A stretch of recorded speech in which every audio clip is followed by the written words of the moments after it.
to our lives, and then stress.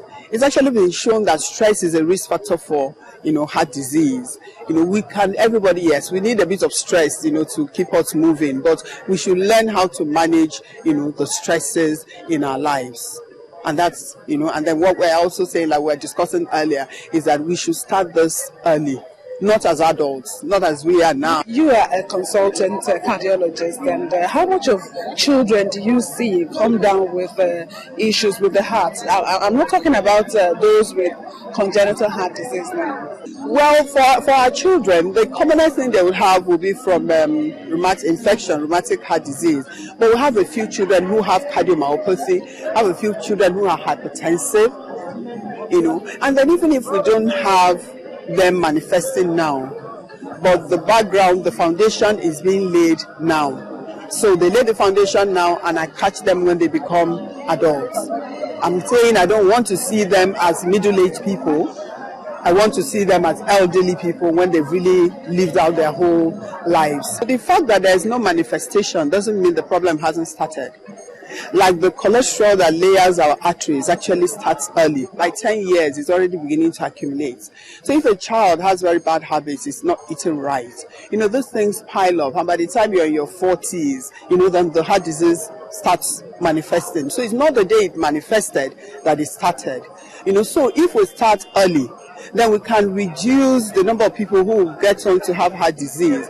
And then if we train up children very well, if they learn to eat right, lose the salt in their food, less fat, a lot of vegetables, a lot of fruits, when they grow up into adults, they are more likely to continue on that line, and then would have a more healthy population.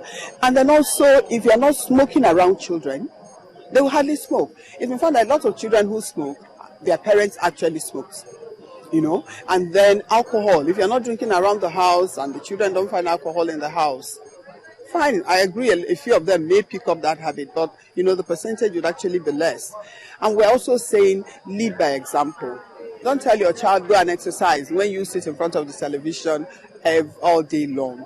And don't tell the child you need to eat vegetables, you need to eat fruits, and you fry dodo in the morning, you fry yam in the afternoon, you give him donuts, and because he's hearing two conflicting two conflicting things. On the other side, you're saying don't do this, but on one side, you're giving him exactly the things you want him to avoid. So help them, teach them, but also teach by example, not just by talking. And then we know that children, they want to show that they are growing up into adults, they have their own mind.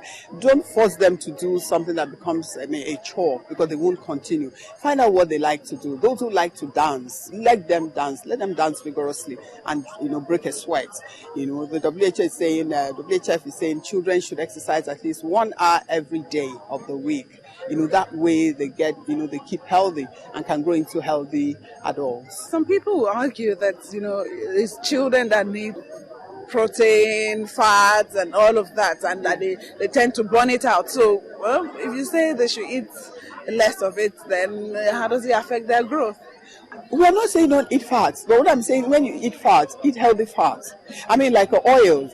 I don't want you to, the red oil to bleach it till it's white. And then when you're choosing oil, choose the, plant oils, that are unsaturated, polyunsaturated. Those are healthy. Something like olive oil.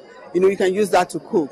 But then why must carbohydrates is carbohydrates? The problem with refined carbohydrates is that your body doesn't have to do any work to digest it. You just absorb everything. But the child that you feed yam or you feed complex carbohydrate, it's still the same energy, but the body has to do some work to break it down. So in that process, the child doesn't absorb much more than he needs.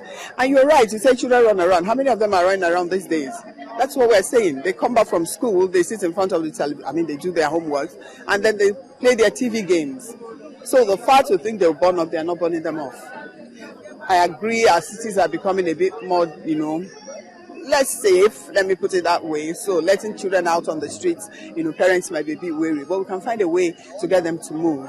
But we can't live with that myth that they'll burn it off and all that, Fine, you're going to take fat, you're going to take carbohydrates, you're going to take proteins, but we're saying choose healthy, stuff when you want to eat any of those. Are there signs to look out for that could suggest that someone may be having issues with the heart?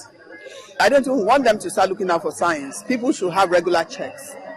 Because something like hypertension doesn't give you any sign. By the time you start having symptoms with hypertension, then something must have gone wrong. And that is why we worry. We're not just worried about the numbers, the blood pressure. We're worried about the effects on the organs, because your brain could get damaged, your eyes, your heart, your kidneys, the arteries in your body. And most times people don't even know anything is happening, because we hear all the stories. Oh, he was okay, he went to work and just suddenly slumped. He wasn't really okay. Blood pressure probably was up there in the skies, but because there were no symptoms, he didn't have any issues. Even the kidneys get damaged, and then the day the man can't pass urine, then we're saying he has kidney failure. But if people, the thing that people should have regular checks. Anytime you walk into a hospital, have your blood pressure checked. Every time you walk into a pharmacy, ask them to check your blood pressure. Annually, check your blood sugar, check your cholesterol. At least you know where we are, because what happens is that a lot of patients come to us and we don't have any clue at all as to when the issues started.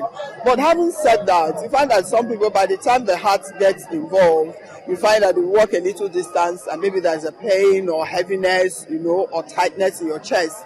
You can't walk anymore, you have to rest, or you climb a flight of stairs, you're out of breath. You have to catch your breath before you finish, or at night you're no longer comfortable with a pillow.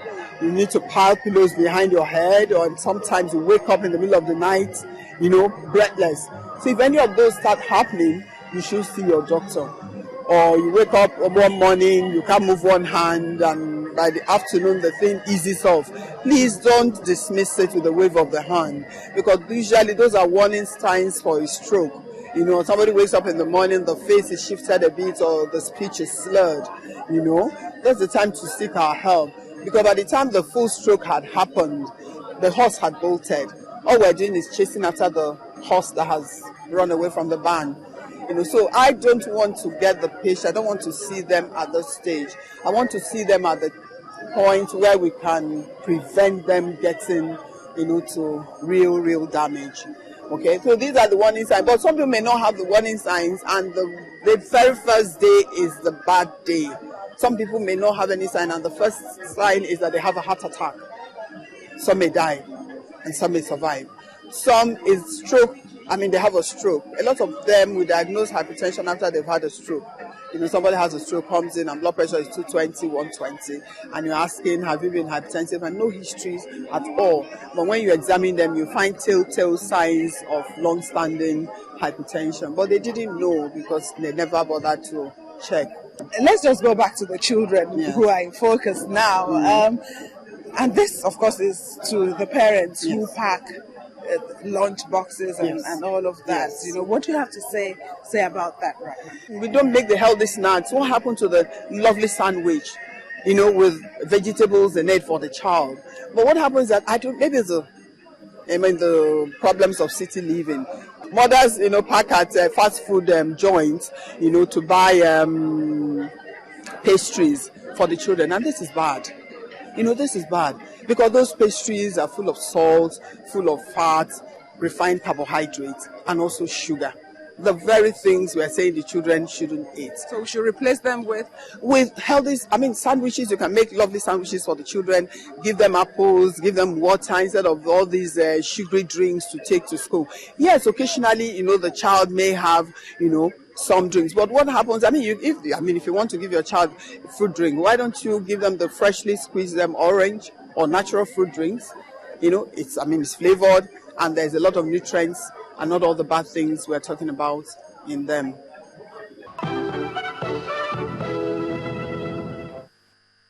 That's how we wrap up the show for this week. Thank you for watching. I'll expect your questions and comments. Do send them to healthnews@channelstv.com or to 081-864-38129. We can also continue the conversation on Twitter @Yomi_Otaiwe.